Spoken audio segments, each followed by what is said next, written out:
Hello and welcome back to Highway to Hoover, a production of SEC Extra over at d1baseball.com. I'm your host, Joe Healy, joined as always by my good friend and co-host, Mark Etheridge. And thank you to our presenting sponsor, Academy Sports and Outdoors. Really happy to have those guys on board. They are going to be the presenting sponsor of every Highway to Hoover episode for the 2025 season. Of course, Academy Sports and Outdoors, your home for all things, not only sports, but, I get a number of my lightweight fishing shirts from there. Big fan of those in the summertime.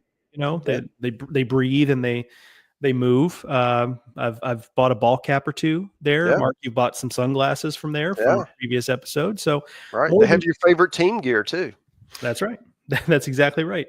More than just sporting goods, but of course they obviously have you covered on that front as well. Thanks again to Academy Sports and Outdoors. All right, Mark, this is our final SEC team preview episode. We were going reverse alphabetical. So that brings us to the Alabama Crimson Tide. Yep. High tide, guys. High tide. Boy, that commercial is all over the place. That one, I see that one almost as much as I see like the 700. Actually, now that I say it out loud, like I still don't think anyone has come anywhere close to putting commercials on as often as Liberty Mutual is these days.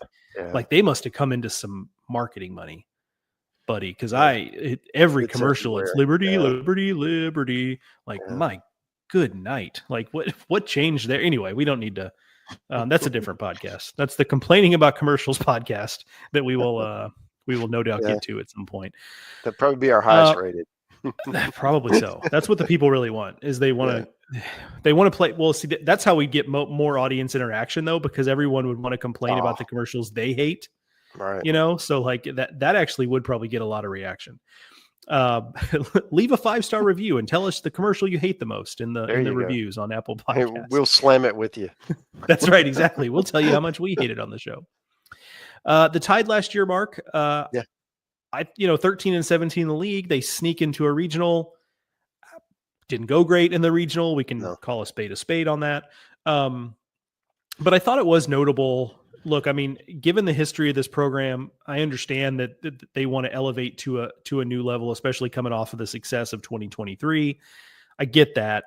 But considering the history here, considering the depths they fell to, not just, before Brad Bohannon was hired, but with the whole situation when Brad Bohannon was fired, that's obviously not an easy thing to bounce back from. I thought Rob Vaughn and his staff did a nice job. I mean, obviously that season, Jason Jackson and the staff did a great job getting him through it.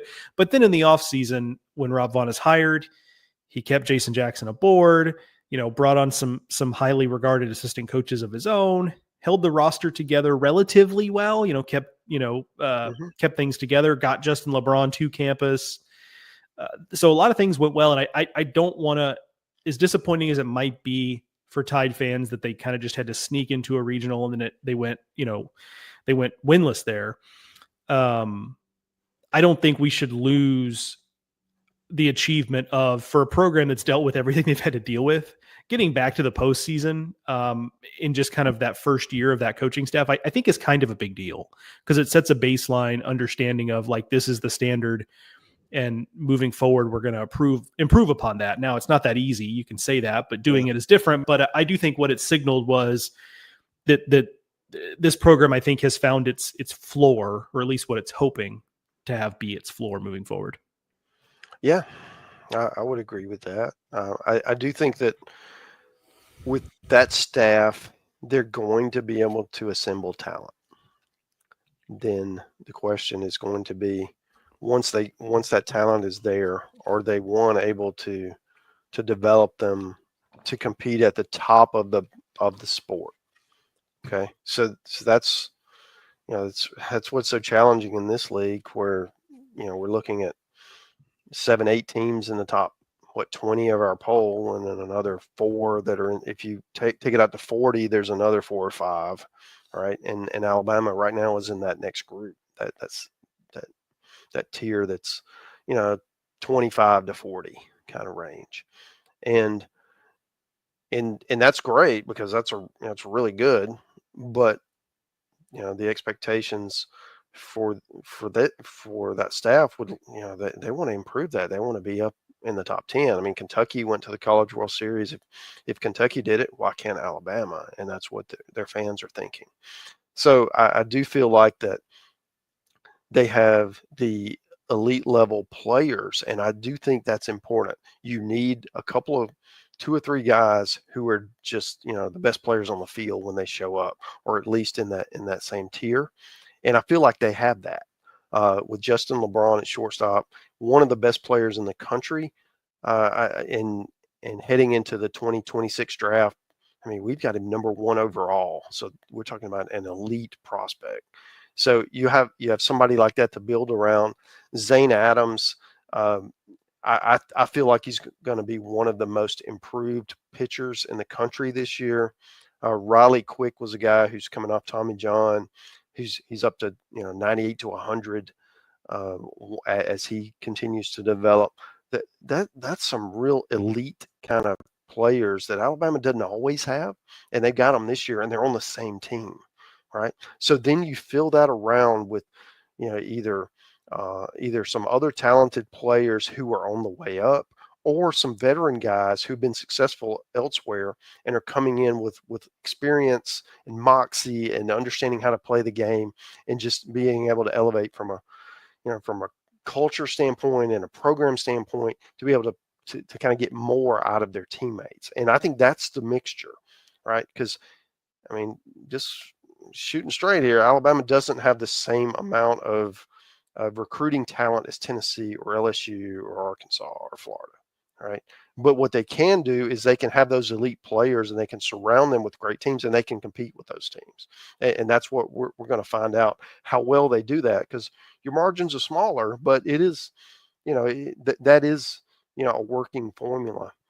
And that's what I'm eager to see this year, because I mean, LeBron, I can't wait to see him play in person again. I mean, he's so smooth. It's such a cool story with him, because he came in and he was pretty highly regarded, and they thought he would have a chance to be the starting shortstop as a freshman, which is rare. But most felt he was going to be more of a defense first shortstop, and he was going to make all the highlight plays and look great in defense, and whatever he hit would be a bonus. Okay. And that's where he started. I mean, he was hitting, 7, 8, 9 early in the year. And the next thing you know, he just keeps hitting, man. And by the end of the year, he was a 3-hole hitter. And he's a kind of wiry, strong guy. And he doesn't look like he's going to hit for a lot of power. And man, that ball jumps.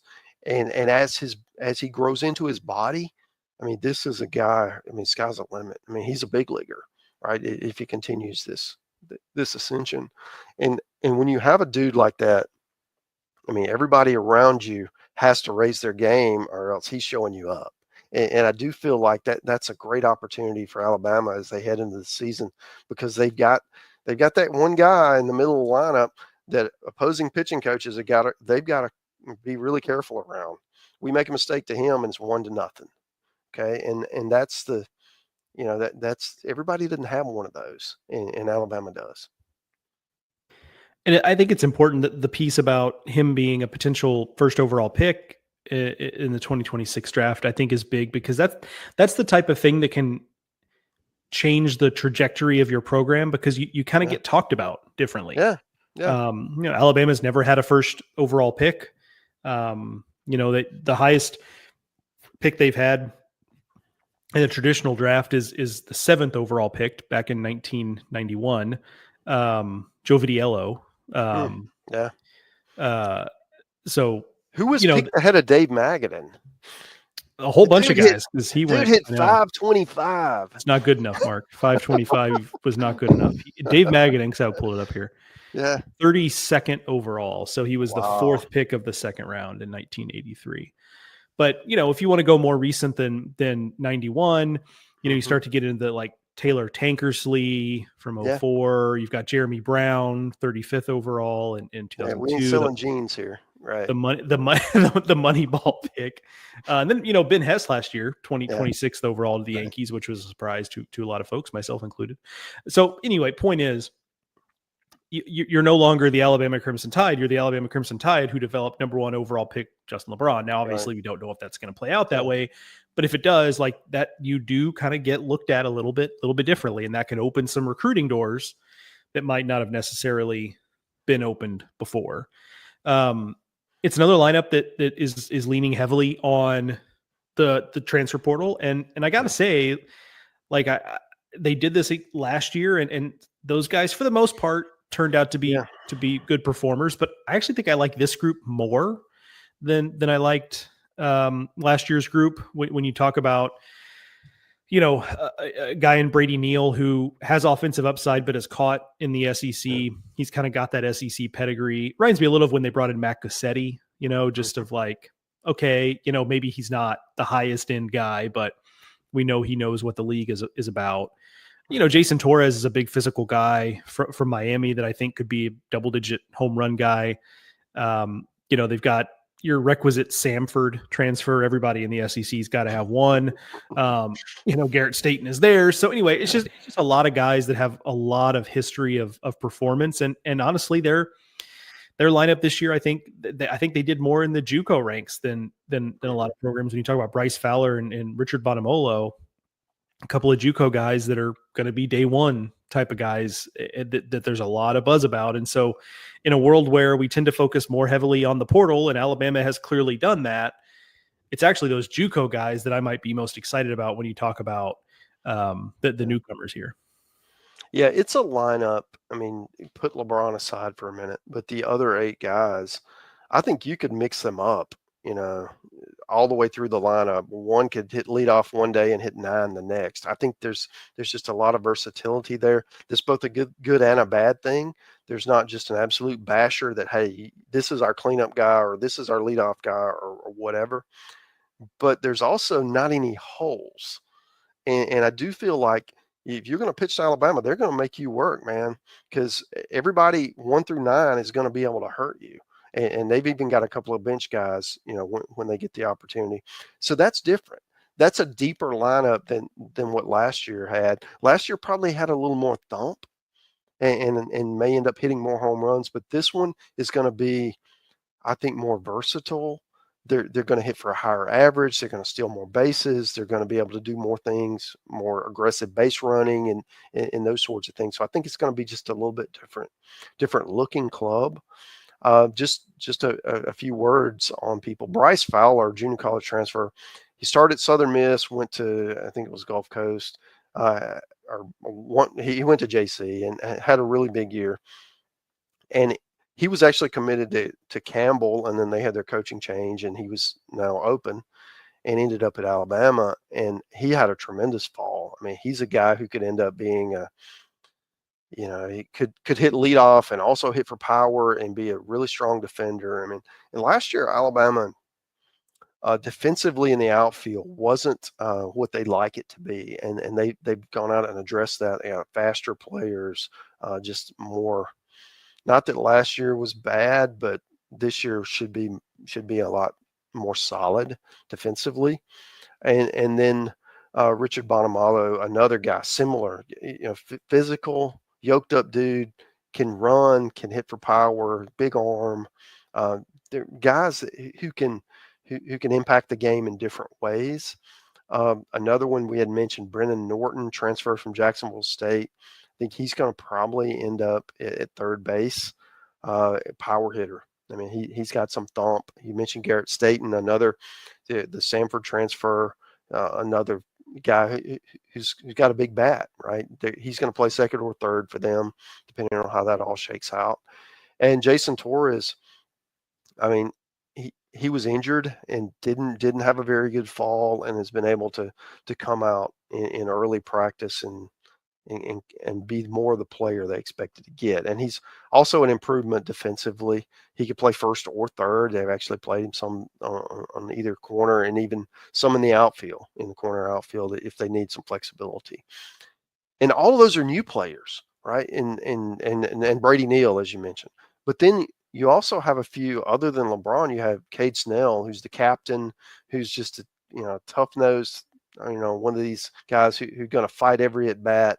He was a DH and a kind of a midweek pitcher a year ago. He's going to play left field this year. Can probably hit in the middle of that lineup. And Will Hodo, who was the first baseman a year ago. He's going to play some first, going to play some DH, could also play some in the outfield. That's another middle of the lineup type of guy.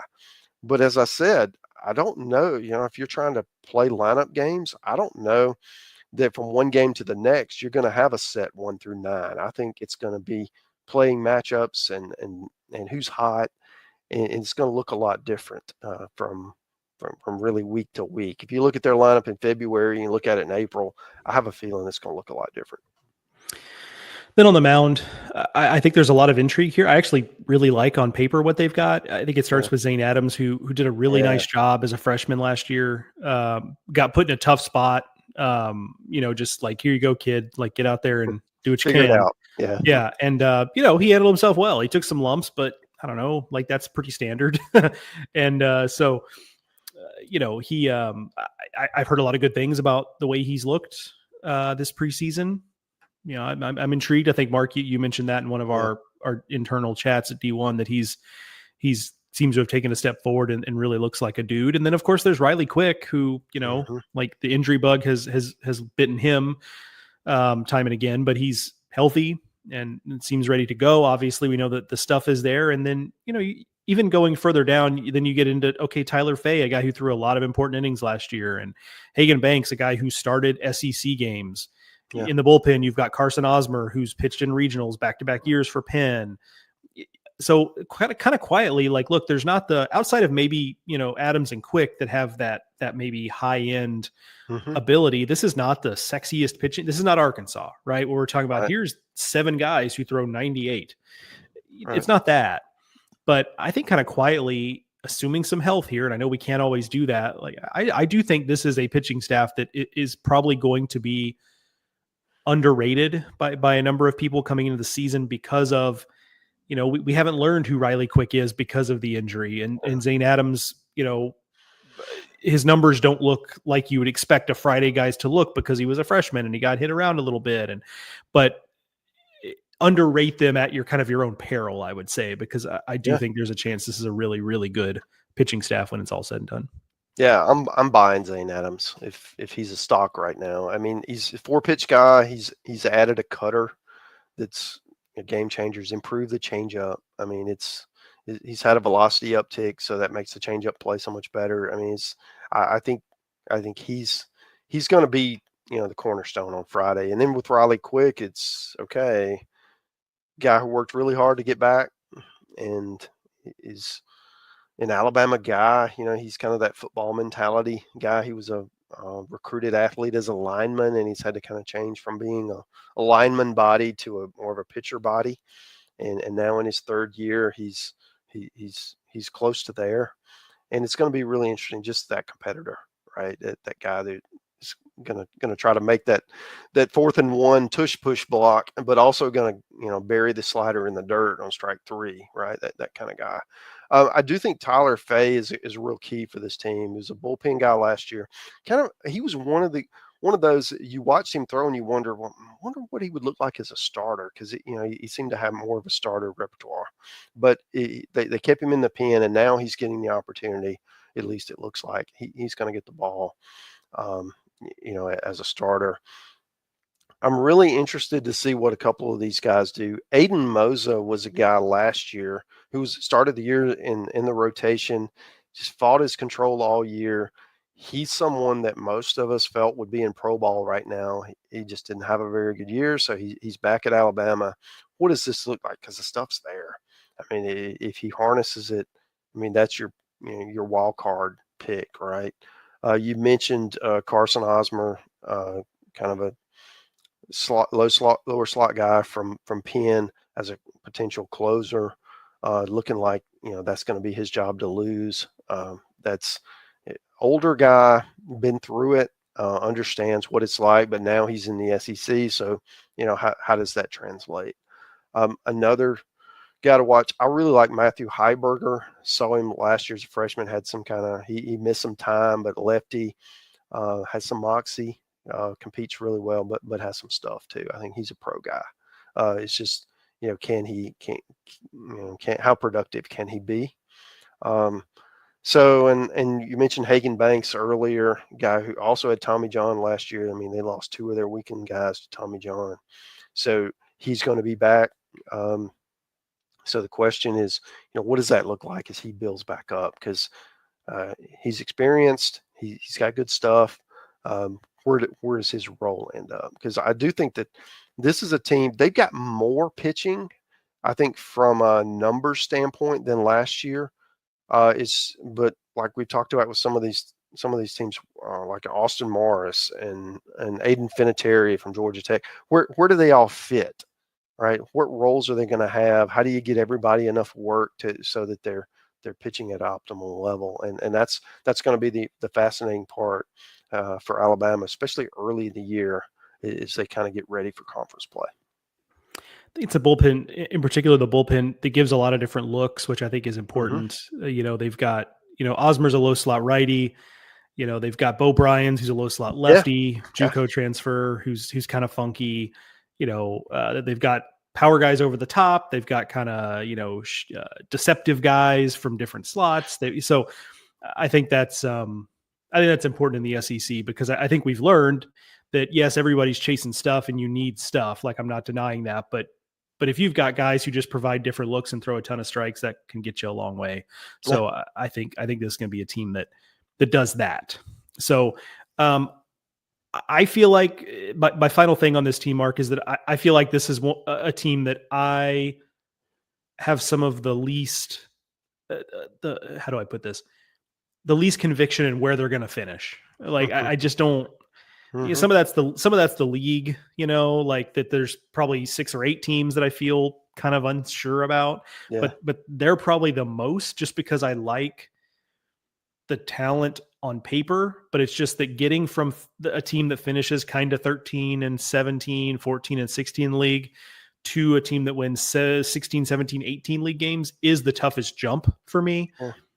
And that's where they're at right now as a team. So I'm not quite sure if I'm ready to jump them into that group yet, but we'll see. But so I like what they have, but I guess I just need to see it. Well, I think in the expanded SEC, it's going to be interesting. What's a regional team now? Okay, is it? Do you look at conference record, or is it more RPI? Is it some combination, or is it all the other factors? Something we're going to track this year is intra-conference strength of schedule. We always look at non-conference, but the conferences are so big, you have such an unbalanced schedule. Who you play and who you miss in the conference really matters. So I think that's going to be fascinating with a team like Alabama, because they could find themselves right on the bubble like they were last year, or maybe they they steal a game in March, they steal a game in April, they steal a game in May, and they take all the mystery out of it, and then they're trying to host, right? And that's how small these margins are. And I do feel like they're a team that, to your point, they're volatile either way, but because they've got some of those elite players, I think they can absolutely shoot up and compete with these top teams in the country. But if things don't go well, they could absolutely slide and somebody catches them, and that pushes them out of the postseason entirely. I think that's as good a synopsis as any to finish it off there. Just that, that's we'll just have to see it play out. I'm ready to be surprised by this team in a positive way. We will see if that ends up playing out that way in the end. That is going to do it for this edition of the Highway to Hoover podcast, a production of SEC Extra over at d1baseball.com. Thanks again to our presenting sponsor, Academy Sports and Outdoors, for sponsoring this and every Highway to Hoover this season. We're really happy to have them on board. A quick reminder to leave us a 5-star review on Apple Podcasts.